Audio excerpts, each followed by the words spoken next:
Chapter 7 Digital Signature Certificates. Certifying authority to issue digital signature certificate. Any person may make an application to the certifying authority for the issue of a digital signature certificate in such form as may be prescribed by the central government. Every such application shall be accompanied by such fee not exceeding 25,000 rupees as may be prescribed by the central government to be paid to the certifying authority, provided that while prescribing fees under subsection 2, different fees may be prescribed for different classes of applicants. Every such applicants shall be accompanied by a certification practice statement, or where there is no such statement, a statement containing such particulars as may be specified by regulations.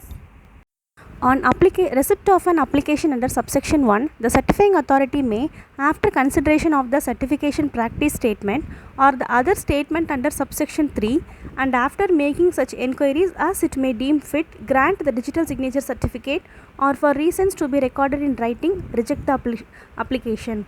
provided that no digital signature certificate shall be granted unless the certifying authority is satisfied that the applicant holds the private key corresponding to the public key to be listed in the digital signature certificate. The applicant holds a private key which is capable of creating a digital signature. The public key to be listed in the certificate can be used to verify a digital signature affixed by a private key held by the applicant, provided further that no application shall be rejected unless the applicant has been given a reasonable opportunity of showing cause against the proposed rejection. Limitations upon issuance of digital signature certificate. Certifying authority, while issuing a digital signature certificate, shall certify that it has complied with the provisions of this Act and the rules and regulations made thereunder. It has published the digital signature certificate or otherwise made it available to such person relying on it, and the subscriber has accepted it. The subscriber holds the private key corresponding to the public key listed in the digital signature certificate. The subscriber's public key and private key constitute a functioning key pair. The information contained in the digital signature certificate is accurate, and it has no knowledge of any material fact which, if it had been included in the digital signature certificate, would adversely affect the reliability of the representations made in clauses A to D. Suspension of digital signature certificate. Subject to the provisions of subsection 2, the certifying authority which has issued a digital signature certificate may suspend such digital signature certificate on receipt of a request to that effect from the subscriber listed in the digital signature certificate, or any person duly authorized to act on behalf of that subscriber, if it is of opinion that digital signature certificate should be suspended in public interest. A digital signature certificate shall not be suspended for a period exceeding 15 days unless the subscriber has been given an opportunity of being heard in the matter. On suspension of a digital signature certificate under this section, the certifying authority shall communicate the same to the subscriber. Revocation of digital signature certificate. A certifying authority may revoke a digital signature certificate issued by it where the subscriber or any other person authorized by him makes a request to that effect, or upon the death of the subscriber, or upon the dissolution of the firm or winding up of the company where the subscriber is a firm or a company, subject to the provisions of subsection 3 and without prejudice to the provisions of subsection 1. A certifying authority may revoke a digital signature certificate which has been issued by it at any time if it is opinion that a material fact represented in the digital signature certificate is false or has been concealed, a requirement for issuance of digital signature certificate was not satisfied, the certifying authority's private key or security system was compromised in a manner materially affecting the digital signature certificate's reliability, the subscriber has been declared insolvent or dead, or where a subscriber is a firm or a company which has been dissolved, wound up, or otherwise ceased to exist. A digital signature certificate shall not be revoked unless the subscriber has been given an opportunity of being heard in the matter. Notice of on revocation of digital signature certificate under this section, the certifying authority shall communicate the same to the subscriber.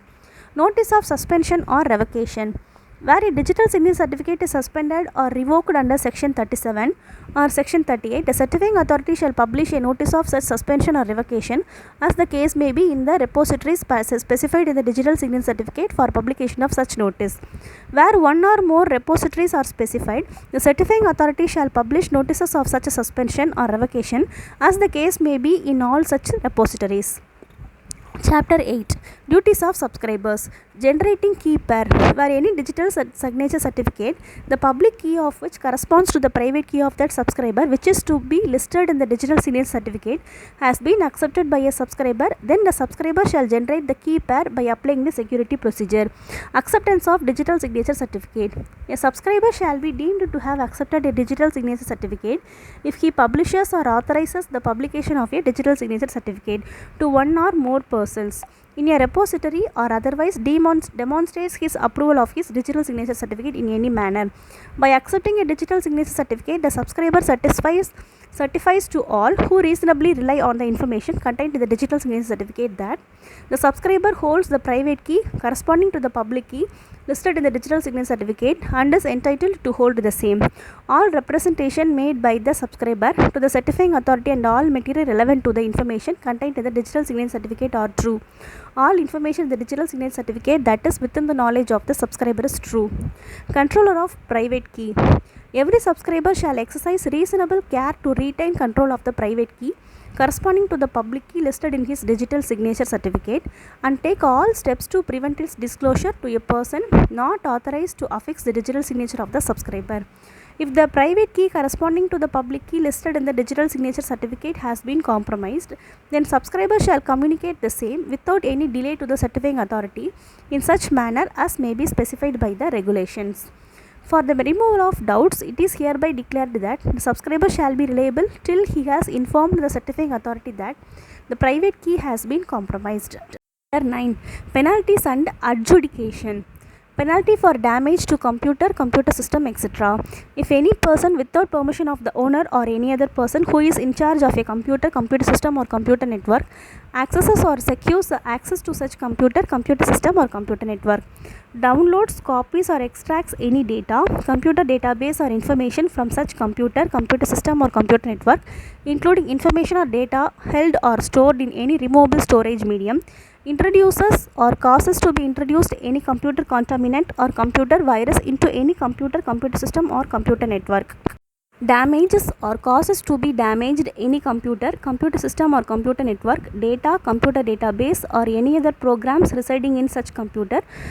system or computer network, disrupts or causes disruption of any computer system or computer network, denies or causes the denial of access to any person authorized to access any computer system or computer network by any means, provides any assistance to any person to facilitate access to a computer system or computer network in contravention of the provisions of this act, rules or regulations made thereunder, charges the services availed by a person to the account of another person by tampering with or manipulating any computer system or computer network,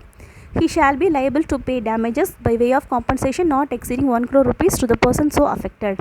For the purposes of this section, computer contaminant means any set of computer instructions that are designed to modify, destroy, record, transmit data or program residing within a computer system or computer network, or by any means to usurp the normal operation of the computer system or computer network. Computer database means representation of information, knowledge, facts, concepts or instructions in text, image, audio, video that are being prepared or have been prepared in a formalized manner or have been produced by a computer system or computer network and are intended for use in a computer system or computer network. Computer virus means any computer instruction, information, data or program that destroys, damages, degrades or adversely affects the performance of a computer resource or attaches itself to another computer resource and operates when a program, data or instruction is executed or some other event takes place in that computer resource. Damage means to destroy, alter, delete, add, modify or rearrange any computer resource by any means. Penalty for failure to furnish information written, etc. If any person who is required under this act or any rules or regulations made thereunder to furnish any document written or report to the controller or the certifying authority fails to furnish the same, he shall be liable to a penalty not exceeding 1,50,000 rupees for each such failure. File any written or finish any information, books or other documents within the time specified therefore in the regulations, fails to file written or furnish the same within the time specified therefore in the regulations, he shall be liable to a penalty not exceeding 5,000 rupees for every day during which such a failure continues. maintain books of accounts or records, fails to maintain the same, he shall be liable to a penalty not exceeding 10,000 rupees for every day during which the failure continues. Residuary penalty. Whoever contravenes any rules or regulations made under this act, for the contravention of which no penalty has been separately provided, shall be liable to pay a compensation not exceeding 25,000 rupees to the person affected by such contravention, or a penalty not exceeding 25,000 rupees. Power to adjudicate. For the purpose of adjudging under this chapter whether any person has committed a contravention of any of the provisions of this act, or of any rule, regulation, direction or order made thereunder, the central government shall, subject to the provisions of subsection 3, appoint any officer not below the rank of a director to the government of India or an equivalent officer of a state government to be an adjudicating officer for holding an enquiry in the manner prescribed by the central government. The adjudicating officer shall, after giving the person referred to in subsection a reasonable opportunity for making a representation in the matter, and if on such inquiry he is satisfied that the person has committed the contravention, he may impose such penalty or award such compensation as he thinks fit in accordance with the provisions of that section. No person shall be appointed as an adjudicating officer unless he possesses such experience in the field of information technology and legal or judicial experience as may be prescribed by the central government. Where more than one adjudicating officers are appointed, the central government shall specify by order the matters and places with respect to which such officers shall exercise their jurisdiction. Every adjudicating officer shall have the powers of a civil court which are conferred of the Cyber Appellate Tribunal under subsection 2 of section 58, and all proceedings before it shall be deemed to be judicial proceedings within the meaning of section 193 and 228 of the Indian Penal Code shall be deemed to be a civil code for the purpose of section 345 and 346 of the Code of Criminal Procedure 1973. Factors to be taken into account by the adjudicating officer. While adjudging the quantum of compensation under this chapter, the adjudicating officer shall have the due regard to the following factors, namely the amount of gain of unfair advantage wherever quantifiable made as a result of the default, the amount of loss caused to any person as a result of the default, the repetitive nature of the default.